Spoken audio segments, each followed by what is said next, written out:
Good morning, Shelby. As you know, last week I didn't post a video, and that means I need to get punished. And the punishment was to make casserole with only these ingredients. Ingredient number 1, Doritos. Check. Ingredient number 2, mushroom soup. Check. Ingredient number 3, there's a lot of tuna variety in the supermarket.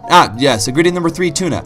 Check. Ingredient number 4, mayo. Check. Ingredient number 5, some kind of pasta. Could it be gnocchi pasta? Gnocchi pasta, sure.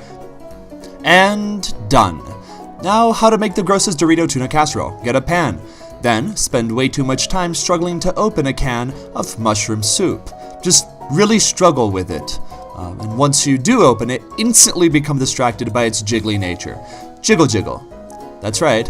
Jiggle, jiggle, jiggle, jiggle. Okay, enough of that. Then put said soup into said pan. Whoops, left a little bit in there. There we go. Then grab your spatula and move the soup around with that spatula for no apparent reason. Then grab a fistful of gnocchi and throw it into the soup. And spend too long trying and failing to break up gnocchi clumps. Give up and then go crush some Doritos instead. First, by pouring them into a blender. Then, as the blender starts and you realize that this is not working that well and the blender starts to die because you should not put Doritos in a blender, take them out and try to undo the mess you've created. Undo it as creatively as you possibly can. Hopefully with some aid of special effects or something of the sort so that people can be entertained by you messing up. Then put the Doritos back in the bag and go into crushing them old school style. Oh yeah, turn on the oven because we're gonna need that later, but be slightly confused by how the oven works, just to make it relatable, not because you are confused by it. But then also forget how cameras work because it's 4 a.m. no matter what lies the oven clock says, and lose all that footage and instead just film yourself walking around your kitchen for a while. It's like a culinary voyeur sort of thing. It's a whole new genre. Anyway, go grab some tuna and, put it down, then grab some of that mayo and take little scoops of that mayo and just throw some mayo in there because it has to be in the casserole somehow, so this seems like the way to do it. Then try to mix said mayo and tuna with one hand, but realize how difficult doing this is while holding a camera, and then eventually give up and go back to stirring your gnocchi and pretend that's meaningful somehow.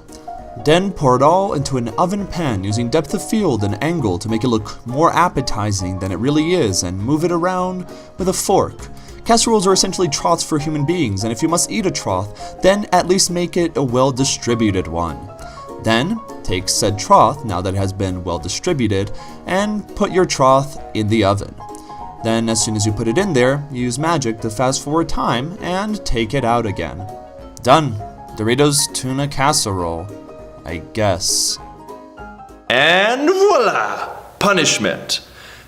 Surprisingly solid. I was not expecting that, to be honest. Yeah. And now to the eating.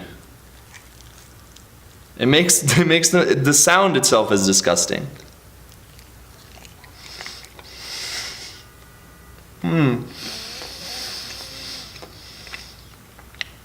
Okay, I will admit here, it does not taste. Oh no, the aftertaste is horrible. I was gonna say this does not taste as bad as I expected, but it is disgusting. It's made worse by the fact that I'm eating this for breakfast because I didn't have time to cook it last night, so yay me.